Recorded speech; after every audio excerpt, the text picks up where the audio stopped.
So ayan guys, nandito tayo ngayon sa munting garden kay Ate Love. Hi! Ayan, so yan po yung kanyang munting garden, nag-harvest po siya. Libre na. Charan! Ayan, okra, nag-harvest siya. So yun po guys, yung iba ay nasa sako. Ayan, bali kamatis po ito.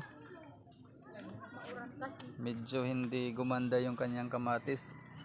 Saka yung kanyang mga talong nandito sa sako. Ayan.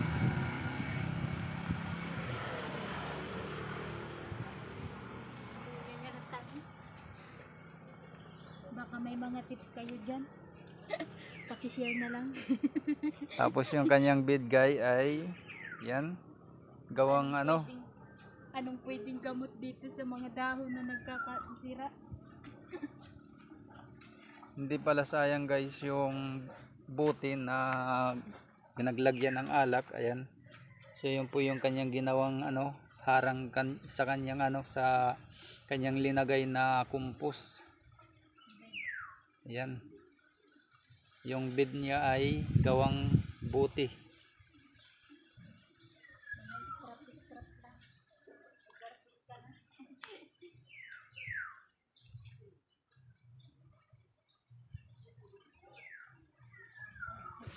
Yan, saka yan dito mga buti guys yung kanyang bid. Ayan,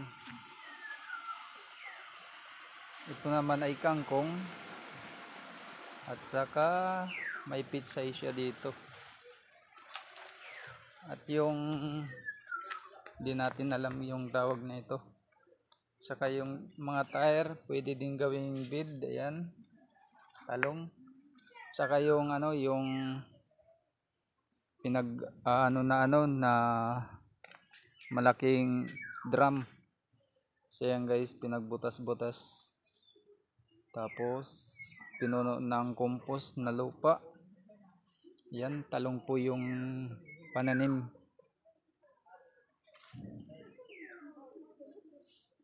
Tapos punta tayo dito guys. May mga sili dito. Ayan, mga sili.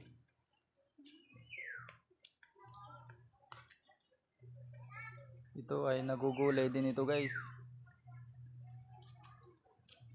Saka yung mga tire, ayan, mga hindi pala ito sayang guys, yung mga tire ginagawang bid, linalagyan lang ng ano, lupa. Yan yung mga sili.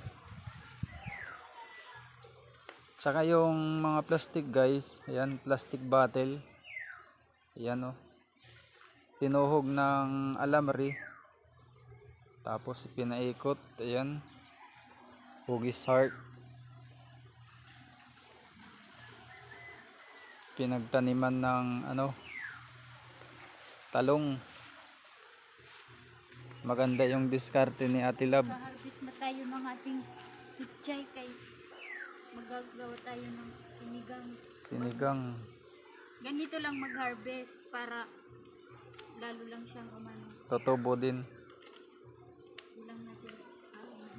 So yung mga ganyan guys, siya lang yung gumawa niyan, diniskartehan niya yung mga bottle na empty.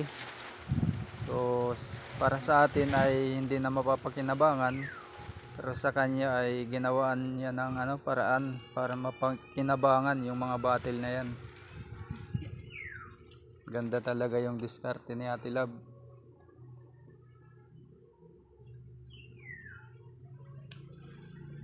Maraming beses na kami nitong nag-harvest.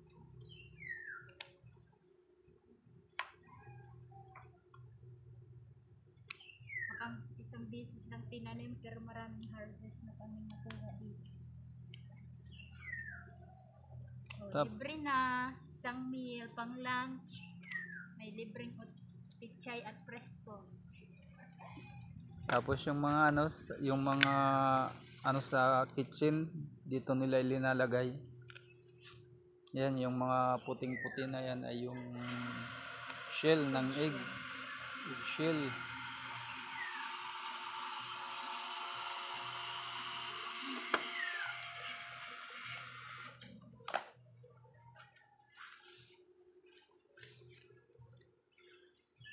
Punta naman tayo guys dito sa kabila. Ito cabbage to, pero di pa nagaan. Cabbage. Yan, may kamatis, talong. Simpleng garden lang guys, pero makakapag-gulay kayo dito.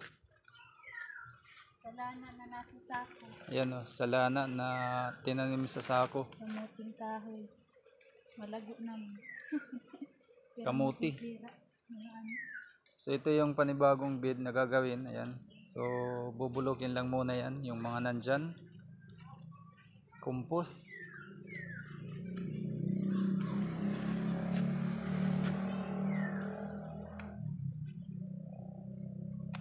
Yan, may okra pa tayo. Anong tawag dito, Ate Lab? Alugbati. Alugbati. Spinach. Alugbati. Ayan guys, so alugbati. So ginugulay din ito guys, yung alugbati na ito. So simpleng garden guys. Ayan, dito naman yung kanilang pinaka nursery, ayan. Tsaka may mga yung pagpatubo ng buhok. Ayan o.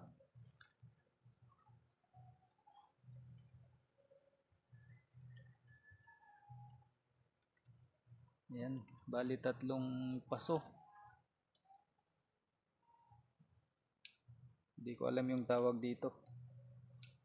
Yung alam ko lang, ito po yung pinupunas sa buhok para lumago yung buhok, hindi malagas. May mga bago siyang ginawang bed. Ayan, so linagyan ng compost.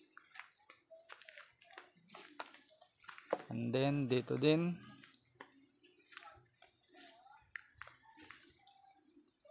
compost muna. Tsaka yung mga bato guys, ayan o. Simpleng bed, mga bato pwedeng gawing bed.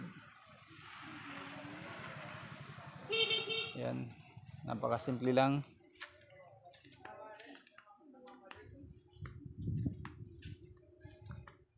Simpleng garden, pero makakapag-gulay kayo. Yan, backyard garden. May mitas na ng sili.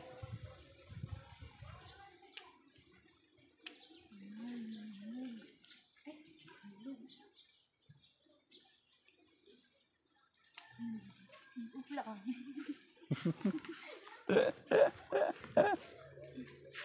Meron pa ako dito DIY na bata. DIY.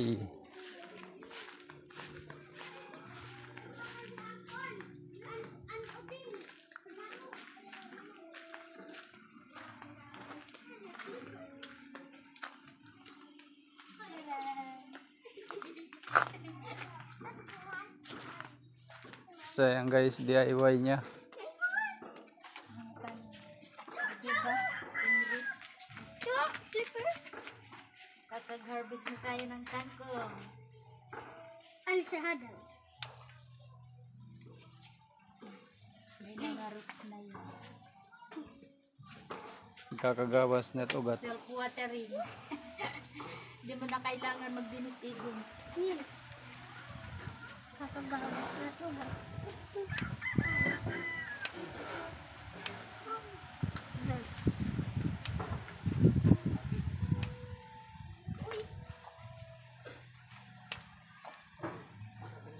Yan, may pangsahog na. May panggulay, may pangsahog sa sinigang.